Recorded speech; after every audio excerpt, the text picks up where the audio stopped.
하나님의 말씀 함께 보겠습니다. 사도행전 4장 8절에서 19절입니다. 신약성경 사도행전 4장 8절에서 19절까지 봅니다. 이에 베드로가 성령이 충만하여 이르되 백성의 관리들과 장로들아, 만일 병자에게 행한 착한 일에 대하여 이 사람이 어떻게 구원을 받았느냐고 오늘 우리에게 질문한다면 너희와 모든 이스라엘 백성들은 알라. 너희가 십자가에 못 박고 하나님이 죽은 자 가운데서 살리신 나사렛 예수 그리스도의 이름으로 이 사람이 건강하게 되어 너희 앞에 섰느니라. 이 예수는 너희 건축자들의 버린 돌로서 집 모퉁이의 머릿돌이 되었느니라. 다른 이로서는 구원을 받을 수 없나니 천하 사람 중에 구원을 받을 만한 다른 이름을 우리에게 주신 일이 없음이라 하였더라. 그들이 베드로와 요한이 담대하게 말함을 보고 그들을 본래 학문 없는 범인으로 알았다가 이상히 여기며 또 전에 예수와 함께 있던 줄도 알고 또 병 나은 사람이 그들과 함께 서 있는 것을 보고 비난할 말이 없는지라. 명하여 공회에서 나가라 하고 서로 의논하여 이르되 이 사람들을 어떻게 할까? 그들로 말미암아 유명한 표적 나타난 것이 예루살렘에 사는 모든 사람에게 알려졌으니 우리도 부인할 수 없는지라. 이것이 민간에 더 퍼지지 못하게 그들을 유업하여 이후에는 이 이름으로 아무에게도 말하지 말게 하자 하고 그들을 불러 경고하여 도무지 예수의 이름으로 말하지도 말고 가르치지도 말라 하니 베드로와 요한이 대답하여 이르되 하나님 앞에서 너희의 말을 듣는 것이 하나님의 말씀을 듣는 것보다 옳은가 판단하라. 아멘. 찬양대의 찬양으로 하나님께 영광을 돌리고 함께 화답하면서 은혜 나눕니다.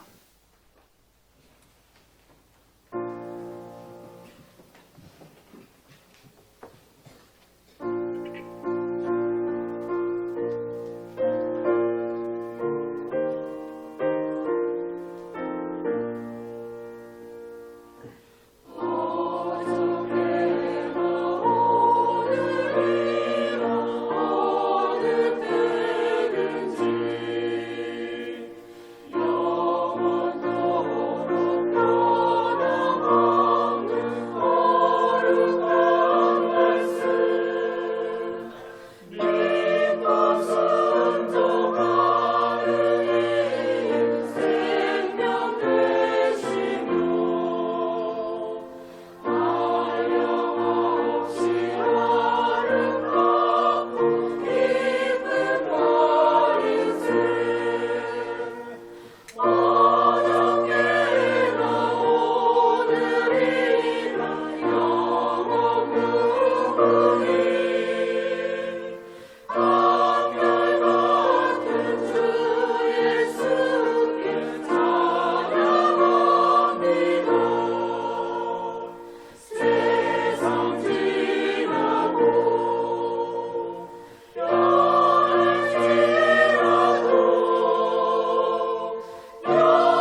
성령 충만한 사도 이런 제목으로 은혜 나눕니다. 같이 한번 따라서 하시죠.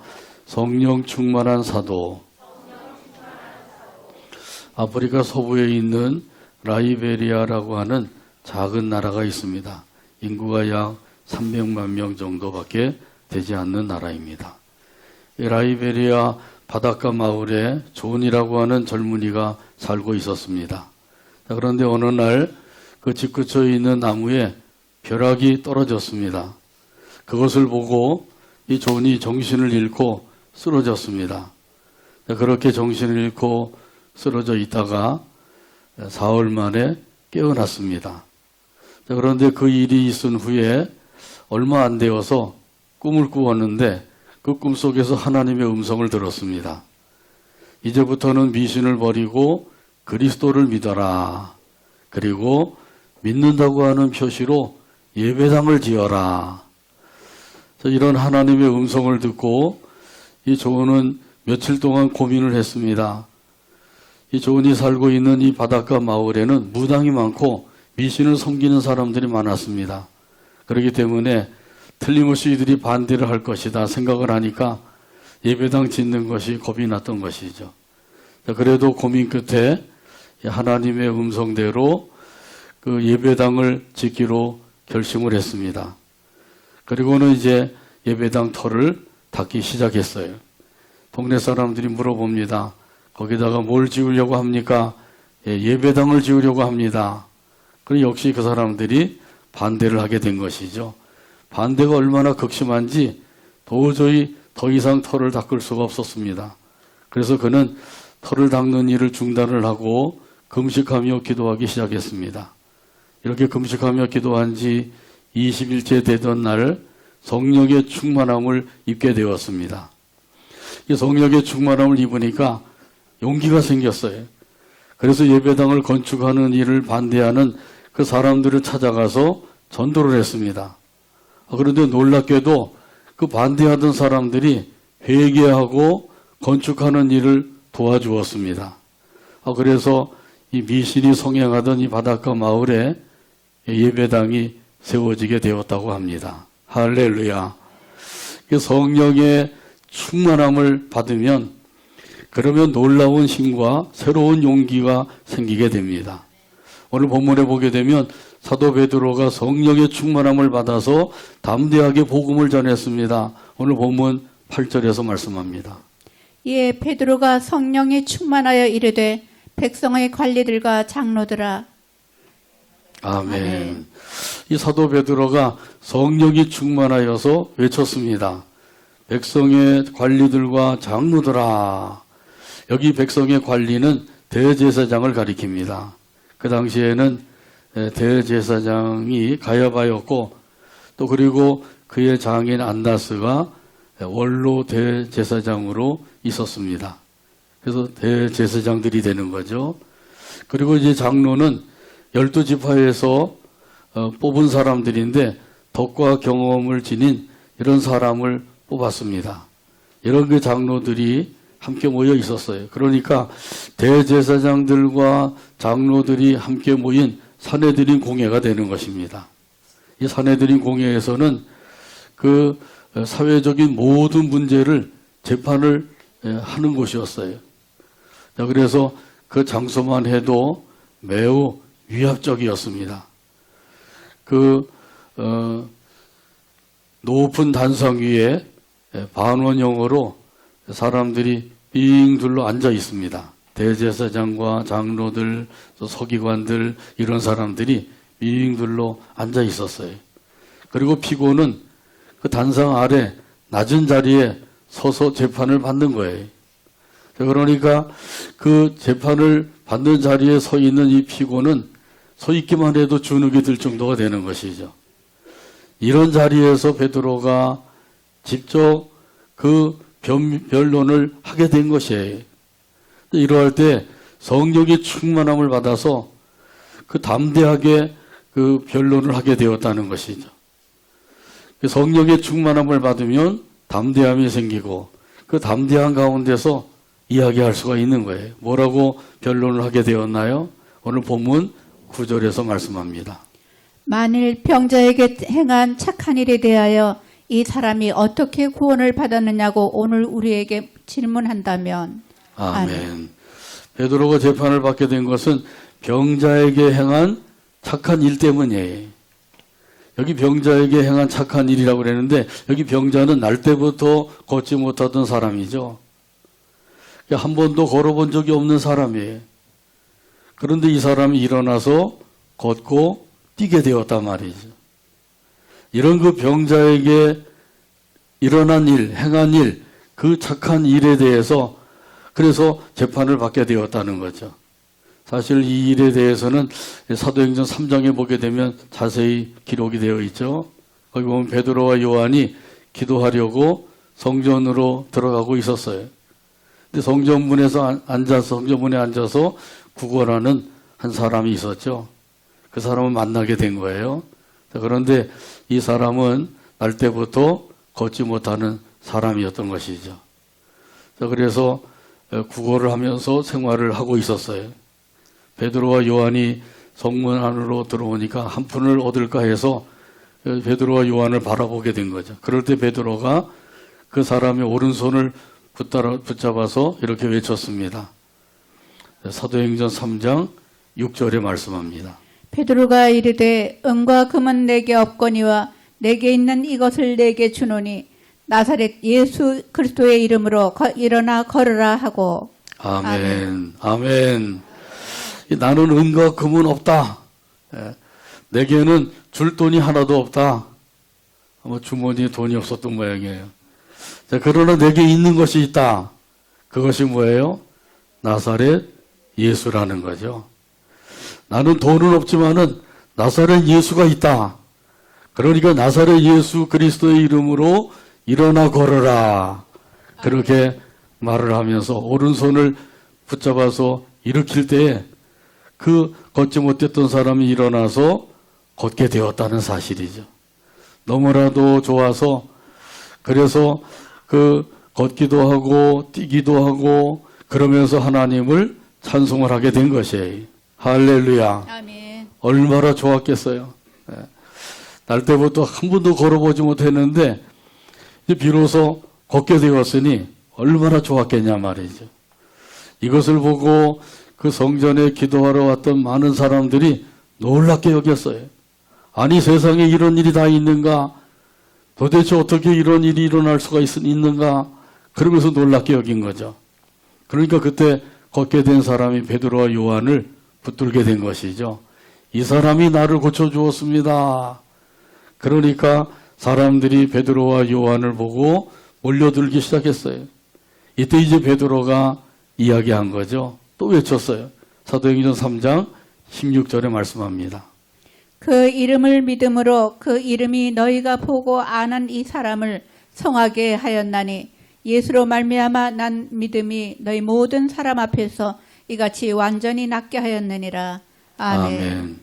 그 이름 예수, 예수의 이름이 이 사람을 성하게 하였다. 이렇게 증거하게 된 거죠. 우리의 경건이나 능력으로 이 사람을 고친 줄로 생각하지 말아라. 그게 아니라 예수의 이름이 이 사람을 성하게 하였다. 건강하게 하였다. 이렇게 증거하게 된 것이에요. 예수의 이름으로 걷게 되었다고 하는 사실이죠. 그러니까 그 당시로는 얼마나 놀라운 일이 생긴 것인지 사람들이 다 놀랐어요. 그때까지만 해도 이들은 예수님을 믿지 않았어요. 예수님을 이단으로 생각을 했어요. 이단의 괴수로 여겼던 것이죠. 그 대제사장들이나 장로들이나 서기관들 이런 사내들인 공회원들도 예수는 이단의 괴수다 생각을 하고 이 예수를 전하는 사도들을 옥에 가두었다가 사내들인 공회에 끌어내어서 재판을 받게 하고 이런 일이 있었던 것이죠. 예수의 이름으로 구원을 받게 된 거예요. 육체의 구원도 받게 되고 영적인 구원도 받게 된 것이죠. 예수의 이름으로 죽은 자가 부활하게 된다고 하는 사실을 이 사도들이 증거하고 있었어요. 이런 그 사실을 증거할 때 대제사장들이 베드로와 요한을 붙잡아서 옥에 가두었다가 사내들인 공의에서 지금 재판을 하는 중이죠. 베드로가 좀 더 구체적으로 예수님에 대해서 증거를 했습니다. 오늘 본문 10절에 보면 증거합니다. 너희와 모든 이스라엘 백성들은 알라. 너희가 십자가에 못 박고 하나님이 죽은 자 가운데서 살리신 나사렛 예수 그리스도의 이름으로 이 사람이 건강하게 되어 너희 앞에 섰느니라. 아멘. 아멘. 이 예수를 너희가 십자가에 못 박아 죽였다. 거기 모여있는 사람들에게 담대하게 이야기하고 있는 거죠. 여러분이 이 예수님을 십자가에 못 박아 죽였습니다. 죄 없는 예수님을 십자가에 못 박아 죽였으니 당신들이야말로 죄인입니다. 그렇게 얘기한 것 같은 거예요. 그러니 얼마나 담대하게 지금 말하고 있는지요. 이렇게 담대하게 말할 수 있는 것은 무엇 때문이라고요? 그래서 성령 충만함을 받았기 때문이에요. 우리가 성령 충만함을 받으면 담대함을 가지고 복음을 전하고 열심히 하나님의 일을 감당하며 섬기며 살 수가 있는 줄로 믿습니다. 아멘. 이 말씀을 바로 듣게 되면 지은 죄가 깨달아지게 되죠. 하나님의 말씀을 읽고 듣고 할 때 그 말씀을 바로 읽고 듣는 사람들은 거기서 자기의 죄를 깨닫는 거예요. 아, 내가 이것이 잘한 줄 알았는데 이제 보니까 이것이 잘못된 것이로구나. 이것이 죄였구나. 그 사실을 깨닫게 되죠. 이렇게 깨달을 때 어떤 사람들은 그 부인을 하기도 하죠. 왜 내가 죄인이냐? 내가 무슨 그렇게 못된 죄를 지었다고 나를 죄인 취급하느냐? 이러면서 부인을 하는 사람들이 있어요. 그러면서 또한 자위하기도 하죠. 인간이면 누구나 다 뭐 그 정도의 죄를 짓고 살지 않느냐? 내가 그런 죄를 지었다고 나를 죄인 취급하느냐? 이러면서 인정을 하려고 그러지 않아요. 근데 어떤 사람들은 인정을 합니다. 그렇습니다. 내가 죄인입니다. 이 죄인을 용서하여 주옵소서. 이렇게 고백을 하게 되면 살 길이 열려지게 되는 줄로 믿습니다. 아멘. 너희가 예수를 죽였으나 하나님께서 그를 다시 살리셨다. 부활하셨다. 이 부활하신 나사렛 예수 그리스도의 이름으로 이 사람이 건강하게 된 것이다. 이 사실을 증거한 거예요. 사내들이 공에 끌려가면 보통 사람들은 주눅이 들어서 말하기도 힘들어요. 그런데 이 베드로가 이렇게 담대하게 이야기를 하고 있죠. 이것이 바로 성령의 도우심을 받았기 때문이에요. 우리는 우리의 힘으로 뭔가를 하는 것으로 생각을 하는데 사실은 내 힘으로 하는 것이 아니라 하나님의 도우심의 역사로 감당할 수가 있는 줄로 믿습니다. 내 힘으로 하는 것을 얼마 가지 못해요. 조금 하다가 누가 뭐라 그러고 조금 힘든 일이 생기고 바쁜 일이 생기면 언제 그렇게 열심히 했느냐 하고 하지 못하게 되죠. 그러나 성령님의 도우심을 받아서 하게 되면 끝까지 감당할 수가 있는 거예요. 지금도 변함이 없이 살아계셔서 역사하시는 우리 하나님이시라고 하는 사실을 꼭 믿으시길 바랍니다. 매우 확실하게 예수님을 증거하고 있잖아요. 성령으로 충만한 사람은 예수님을 증거하며 살게 됩니다. 나를 자랑하고 나를 나타내는 것이 아니라 예수님을 증거하며 살게 되는 거예요. 왜냐하면 성령님이 하시는 일 중에 가장 중요한 일이 예수님을 증거하는 일이기 때문입니다. 성령의 충만함을 받으면 예수님을 자꾸 증거하고 싶은 거예요. 예수님을 자랑하고 싶어지는 거죠. 2024년도에는 특별히 성령의 충만함을 받아서 예수님을 증거하고 자랑하며 살아가는 저와 여러분 되기를 주님의 이름으로 축복합니다. 찬송가 96장 1절에 보면 이런 가사가 있어요. 예수님은 누구신가? 우는 자의 위로와 없는 자의 풍성이며 천한 자의 높음과 잡힌 자의 노임되고 우리 기쁨 대신에. 찬송가 96장 1절 가사를 생각하면서 함께 찬양합니다.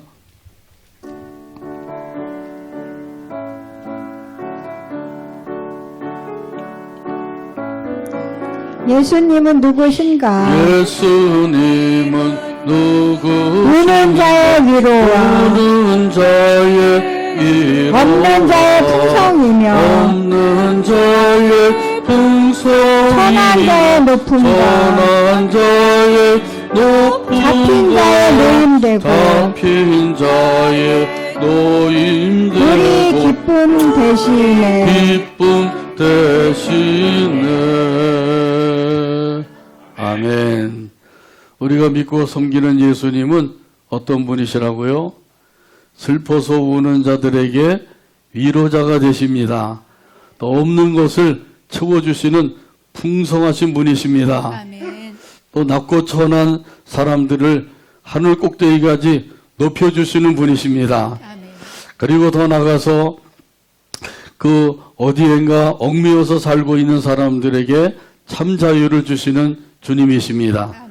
더 나가서 우리에게 참된 기쁨을 주시는 주님이신 줄로 믿습니다. 아멘. 이 모든 것을 이루어 주시기 위해서 예수님께서는 십자가를 지셨어요. 그리고 사흘 만에 부활하셨습니다. 십자가에서 죽으시고 사흘 만에 부활하신 이 예수님께서 바로 우리를 구원해 주셨다고 하는 사실이죠. 그리고 구원해 주신 것으로 끝나지 아니하고 위로도 주시고 또 우리를 높여주기도 하시고 풍성케도 하시고 기쁨도 주시는 주님이셔요. 이런 예수님을 믿고 이 예수님을 섬기며 산다고 하는 것, 이것이 저와 여러분에게 복된 삶이 되는 줄로 믿습니다. 우리가 세상 것을 생각하게 되면 그것 때문에 상대적으로 비교를 해서 그만 나는 형편없이 산다, 나는 지지도 못 산다, 이렇게 생각을 하는데 사실은 그것은 상대적인 비교예요. 상대적인 빈곤이라고 하는 말이 있죠. 잘 사는 사람에 비하면 나는 못 사는 거죠. 나보다 못 사는 사람에 비하면 나는 잘 살고 있는 거예요. 북한에 살고 있는 사람들 먹을 것이 없어서 굶어 죽는 사람들이 지금도 있다고 그러죠. 그래서 온 식구가 먹을 것이 없어서 이제는 마지막으로 옥수수 그 떡을 해서 먹고 그리고는 이제 죽으려고 다 누워 있었대요.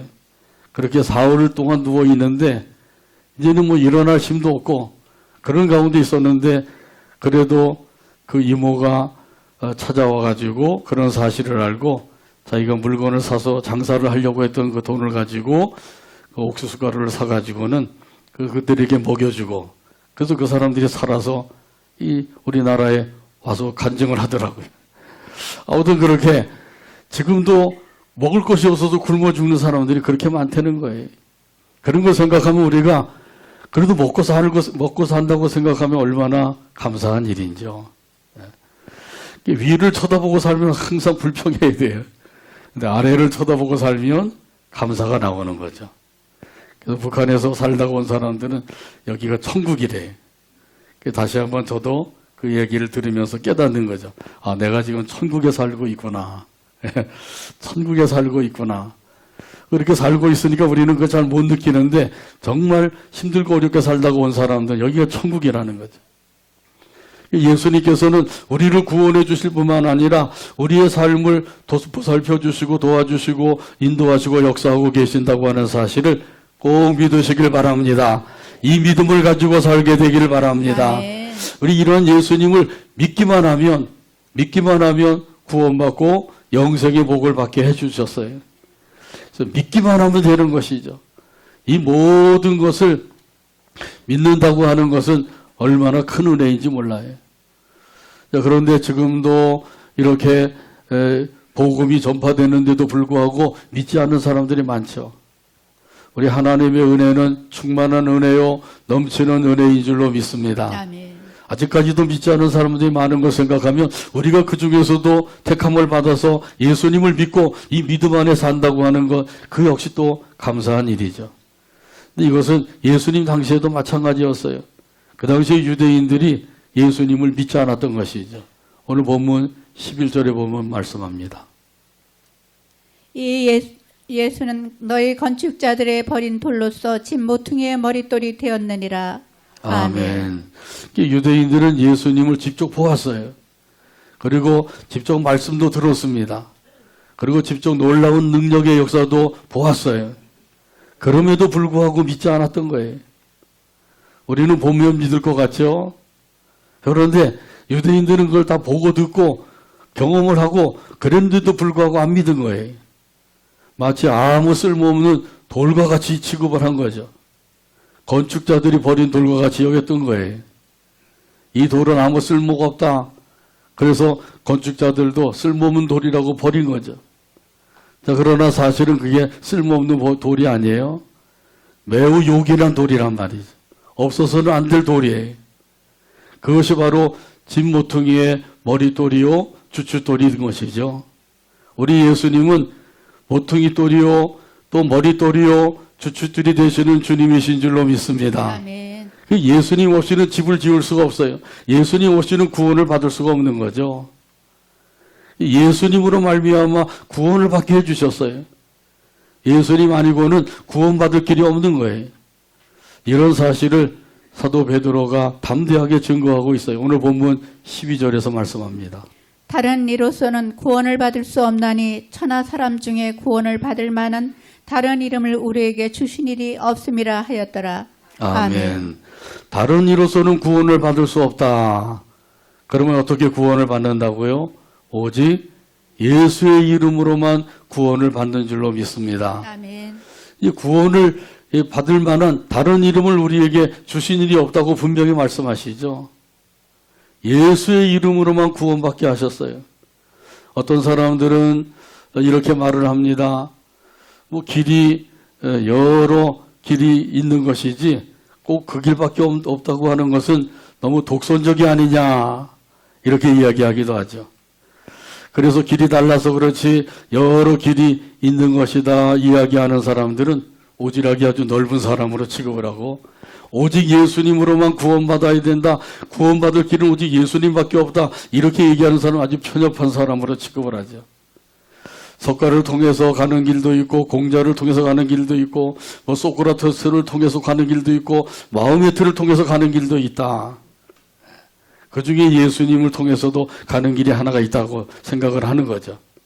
근데 성경에서는 하나님께서 그렇게 말씀하지 아니하셔요. 다른 이로서는 구원을 받을 수 없다. 천하 사람 중에 다른 이로서는 구원을 받을 만한 이름을 우리에게 주신 일이 없다고 분명히 말씀하죠. 오직 한 길밖에 없다는 거예요. 그 길이 바로 예수님을 통해서 가는 길이죠. 우리 예수님께서도 분명히 말씀하셨습니다. 요한복음 14장 6절에서 말씀합니다. 예수께서 이르시되 내가 곧 길이요 진리요 생명이니 나로 말미암지 않고는 아버지께로 올 자가 없느니라. 아멘. 내가 곧 길이다. 구원의 길이다. 이렇게 말씀하고 있는 거죠. 나로 말미암지 않고는 아버지께로 올 자가 없다. 하나님 아버지께서 계신 천국에 들어갈 자가 없다. 예수님을 통해서만 들어갈 수가 있다고 분명히 말씀하시죠. 그러니까 기독교가 독선적이 아니라 하나님께서 분명히 우리에게 구원의 길을 밝혀주신 거예요.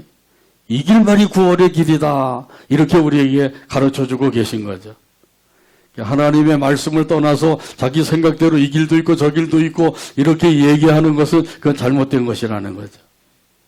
왜 예수님을 통해서만 구원을 받을 수가 있을까요? 석가나 공자나 소크라테스나 마음의 틀을 통해서는 왜 구원을 받지 못할까요? 예수님만이 나를 위해서 죽으셨다가 부활하신 분이신 줄로 믿습니다. 아멘. 석가가 나를 위해서 죽었다가 부활했나요? 공자가 그렇게 했나요? 다른 이들 그렇게 한 사람이 없어요. 오직 예수님만이 나를 위해서 죽으셨다가 부활하신 거예요. 나를 대신해서 죽었다가 부활하신 예수님, 이분만이 우리를 구원하실 수가 있단 말이죠. 지금도 이 사실은 놀라운 사건인데 베드로가 있었던 그 당시만 해도 이 사실은 아주 혁명적인 사건이에요. 베드로가 지금 아주 혁명적인 선언을 사내들인 공회 앞에서 담대하게 지금 증거하고 있는 거죠. 어떻게 이렇게 할 수가 있었다고요? 성령의 충만함을 받았기 때문이에요. 여러분, 우리 모두도 성령의 충만함을 받게 되기를 바랍니다. 아멘. 성령의 충만함을 받으면 없던 용기도 생기게 되는 거예요. 담대하게 증거하며 살 수가 있는 거죠.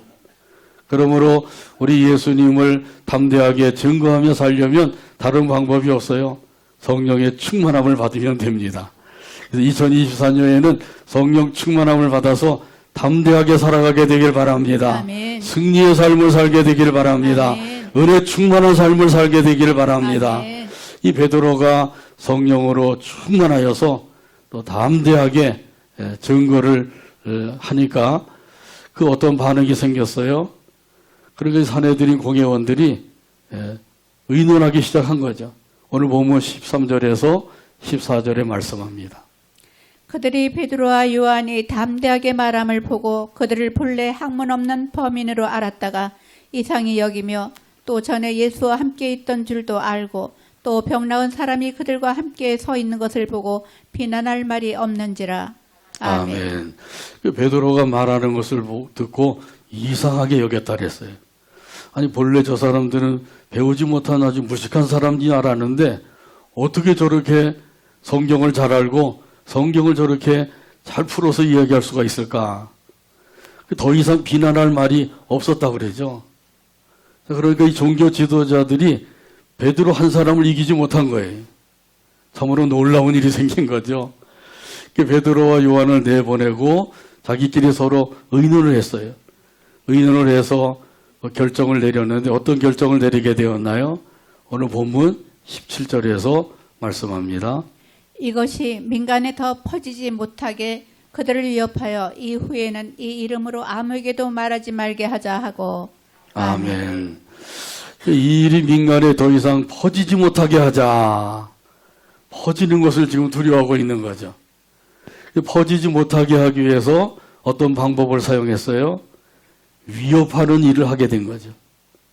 이들을 위협을 해서 다시는 예수의 이름으로 아무 말도 하지 말고 가르치지도 못하게 하자. 이렇게 의논을 해서 결정을 해가지고 이들을 다시 불러들여서 엄명을 내린 거죠. 근데 법적으로는 고소할 거리가 없었던 거예요.